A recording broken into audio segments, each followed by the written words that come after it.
Friday at 12 o'clock, she dropped the track, and God damn, like that track that Young Miami dropped, that Carisha dropped, was so explicit, it just leaves you with your mouth dropped. Like, really?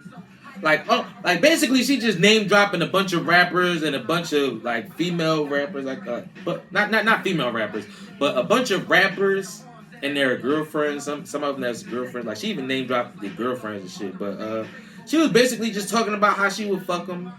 She did the Biggie Smalls genre, you know, and the Lil Kim thing, you know, the dreams of fucking an R&B bitch and dreams of fucking an R&B nigga. I guess I forgot how Lil Kim genre went, but Carisha wasn't the first one to ever do a track like that.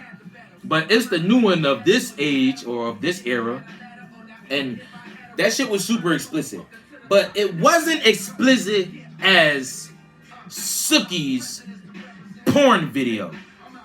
Like, that's something I just gotta bring up. Like, after seeing Carisha's song and how people was blown away, like, oh my god, she said Dirk in India or whatever, and all that shit. It's like, bruh, that ain't shit compared to Suki, whatever her name is, Sukiyana.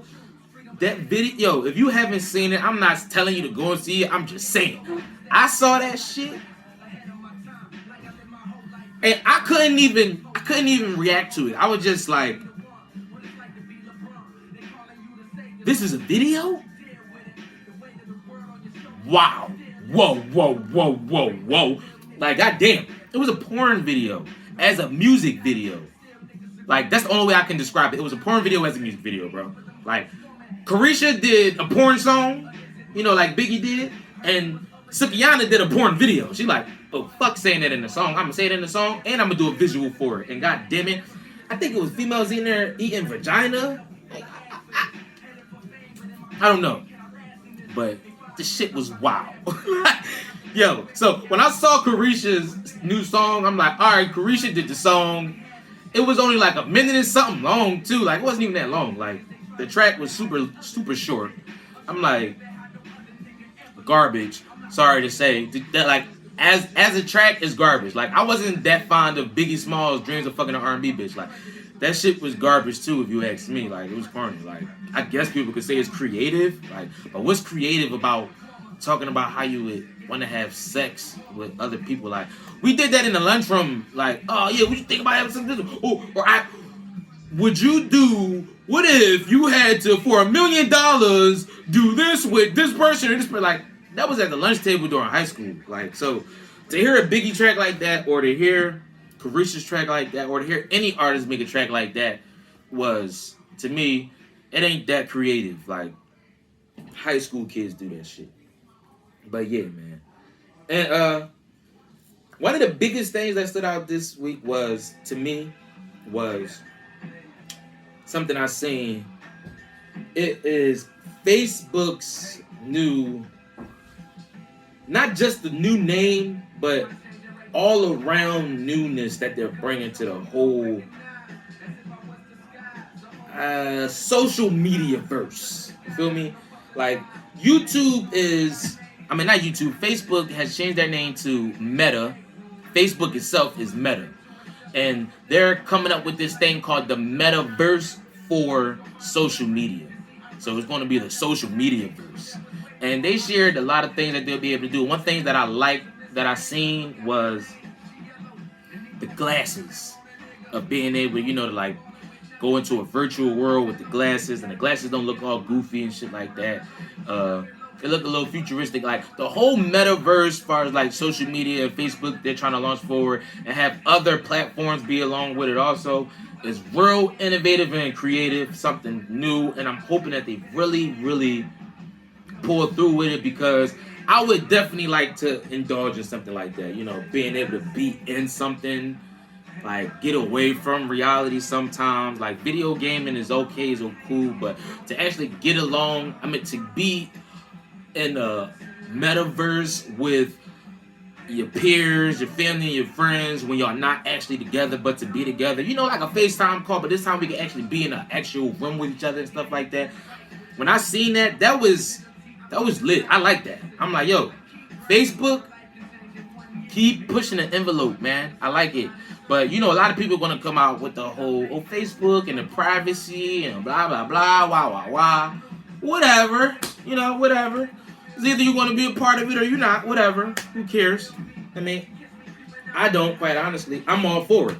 So hopefully Facebook keeps on going with that, and we actually get that whole metaverse as far as social media. That's going to be super lit. You know? And that segment was things we just can't ignore that we just got to give our 2 cents on. Now we're going to move into the actual main topic of the show. YouTube is spicy. You feel me? I dropped my first video back on YouTube, and the comment that was left actually sparked the idea for this show. You know, YouTube is spicy. You feel me? And I'm loving it. We're back, baby. We're on like overtime. You already know. So, the main topic of the show, as you can see, is afraid to be great or afraid to be normal. Now, let me let you guys into a little something. The person that left that comment is the person that is actually responsible for this idea of this show. And with this, I'm not going to be talking directly about that person. I'm going to just highlight basically the intent of that comment, the intentions of that comment, and the all-around viewing idea what I get out of shit like that. Like I said, the comment that was left was from, I ain't gonna mention the name, but I am gonna say who it is, because I know exactly who it is, and it is what it is, whatever. Whatever, you know. So, the person that left the comment under the video, the comment reads, it's crazy your kids have good grades has absolutely nothing. Nothing? Absolutely has absolutely nothing to do with you. Because you only get them for 2 days. Or you only get them on the weekends. Some shit like that. We're going to just hold that right there. That person that left that comment is the stepmom to my children. Like, that's my children's stepmom. Meaning, that is my children's mother's spouse. Or, you know, keep it all the way funky. That's her girlfriend. And she had a few words to say, man. Shit was kind of spicy. I guess after me sharing that the kids had good grades, she felt some type of way like, oh, but you ain't gonna tell them like why the fuck they got good grades? It ain't because of you. You only see them on the weekends. Like, well, goddamn, like for you to share that shows how ignorant and goofy you are. Like, for you to feel like, since I only see them on the weekends, I have no type of influence or teachings of no type. Like, you said absolutely nothing to do with me. Like, that shit is just fucking goofy. Like, really, bro? Come on, man. And then you're going to go on and say, 2, if you're going to promote your sister's daycare, tell people about your sister's daycare, then do that. You don't even fucking know me. Like, honestly, like, I don't fucking know you. Like, so, there's no real beef. There's no real tension at all. Like, and you know that. This person knows that. You know it ain't no real beef and no real malice, no real anger or animosity from me, honestly. Like, maybe in the past it came off wrong, you know. It wasn't so much anger towards you as an individual. It was just the lifestyle, you know. And I shared that with my children's mother, you know, her choice and lifestyle that she decided to live. I'm not with it. I follow Israelite culture, and in that, as far as being LGBTQ, A, B, C, D, E, F, G, L, M, N, O, P, whatever acronym you want to use, us as Israelites, we don't indulge in that. Any Black, Hispanic, and Native American that comes into the understanding and knowledge that they are an Israelite, we come to the grips and understanding, for the most part, some of us do, that we have to shed ourselves of the old us has to die. This is in the Bible. The old you has to die and the new you has to be reborn. And for the most part, that's what a lot of people that are blacks, Hispanics, and Native Americans that come into the understanding that they are the true Israelites of the Bible. That's what we do. We shed ourselves of the old us and we rebirth a new us, which is us still is just following the law, statutes, and commandments. And with that, you can't be involved in a whole LGBTQ, ABCD, and whatever community. You can't be involved in that. And I shared that with my children's mother, and that has nothing to do with anyone personally. That's just the lifestyle, not the individual. It's the lifestyle. And early on, I may have expressed that in the wrong way, and it came off as something personal. And so you can hear from me, myself, you as an individual. I have nothing personally against you at all. That's not it, bro. That's not it. So I say this in the most humblest, respectfulest way possible. Back the fuck off. Okay? Simple as that. Back the fuck off. I have nothing against you. I have nothing personally against you. Nothing. None at all. Like, me living my life, how I like to navigate in life, I try not to take things personal, you know. And for me, I hope that people won't take things personal from me, because I'm not going in life trying to personally attack anybody. This is just me being unapologetically me, not taking anything personal. And what's the other word I say? It's not personal, and I am not trying to offend anyone. That's why in the Bible it says to be slow to wrath, slow to speak, and quick to listen. You know? God gave you 2 ears and only 1 mouth, so you can listen more than you fucking speak. You know?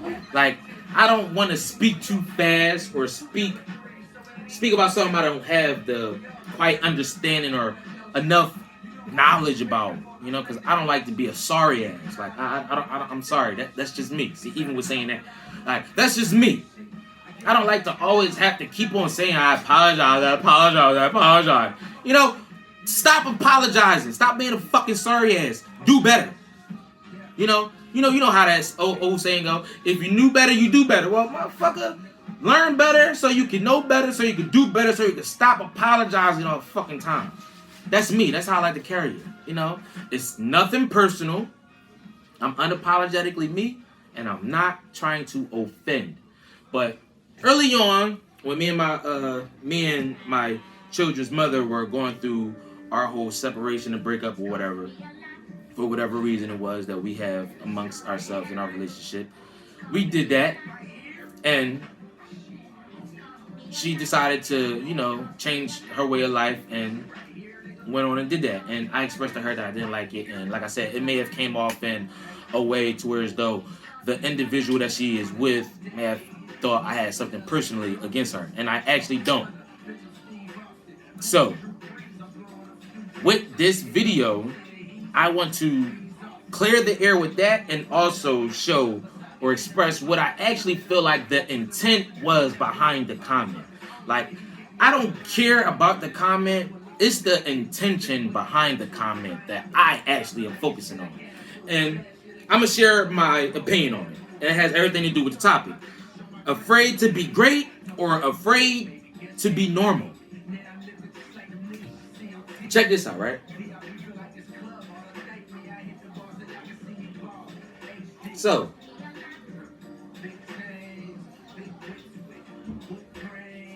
a lot of us in life, right? We are put in situations to where as though it calls for us to be great.